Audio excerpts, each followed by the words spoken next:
Give me the mic. Thank you very much, Honorable Speaker. Honorable Speaker, I stand to support this report and also to support the appointment of one Douglas Kanja Keroche as the Inspector General of the Police. Honorable Speaker, allow me to say this at the beginning.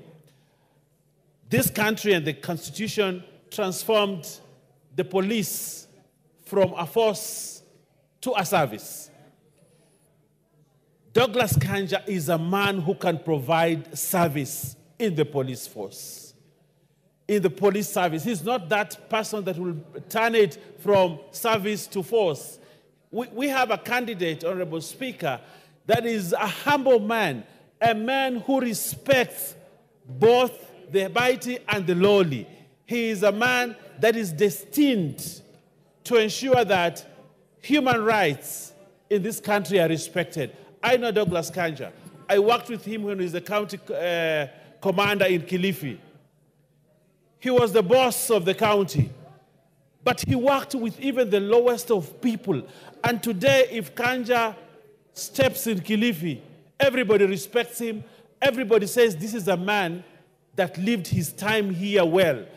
I am sure even when he takes the seat at Vigilance House, people will be happy that we have that kind of an Inspector General. He has his job cut for him. And I think he's the best Inspector General we can have at this particular time, when the people who are there at Vigilance House are trying to turn back the clock of the gains that we have had at the police in this country. Issues of human rights, respect for law are being clawed back by the people that we have right now at Vigilance House. I believe, and I very strongly do so, that one Douglas Kanja will take us to the time that Kenya should be. The president has been very clear. He doesn't want to see forced abductions. He doesn't want to see extrajudicial killings. He doesn't want to see impunity in the law. He doesn't want to see that. But you can see there are people who are letting him down. But I believe that one Douglas Kanja will stand with the principles that the president upholds and ensure that forced disappearances in this country do not recur. These things that our chairman here is every day being told to explain where is so-and-so, where did he disappear to. We have this case of the MCA of Wajir, Mandera. This is a simple case, but you see the back and forth. We have these people who are, the current Inspector General has been asked to explain in court. But because he feels he's bigger than the law, he doesn't want to go to court. I tell him, this government does not entertain impunity, and that Masengeli man must go to court and answer to the charges that he has been put there. Because that is being a servant. You cannot be above the law. And I think one Douglas Kanja will not purport at any one time to be above the law and to exercise the impunity that we are seeing. So I want to ask members here, even when Kanja served as the DIG, he listened to all of us. Yes. If you wanted something done, the only person you needed to talk to was Douglas Kanja Keroche. You give him a call whatever time, he will pick it, and he will actually act on your request. That is one Douglas Kanja. And I do not think he only did it for members of parliament. He also did it for other people who do not have rank in this country. Even the officers in the police service respect him. We need an officer who can be respected by the officers that he serves with in the police service. And one Douglas Kanja will bring honor, he will bring trust, and he will also bring respect to the police force. He also has one job that he must do: get rid of the corruption at Vigilance House and in the police force and the police service. He has that job cut for him.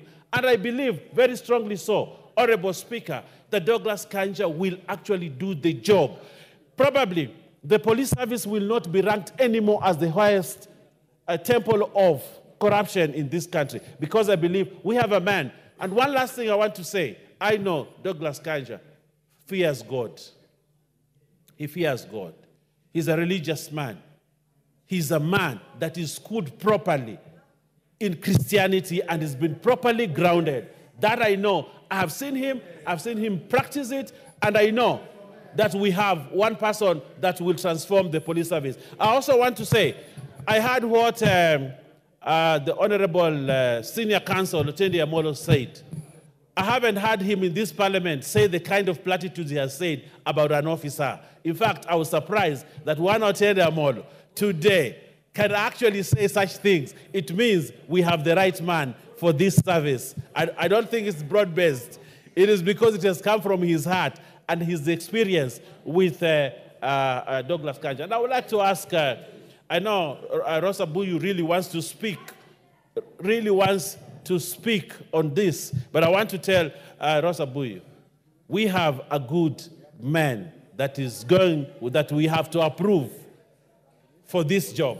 So I want to urge all members of parliament, let us come here in numbers, let's vote the right man for the job, who will not perpetuate impunity, who will not do things that our Inspector General should not do.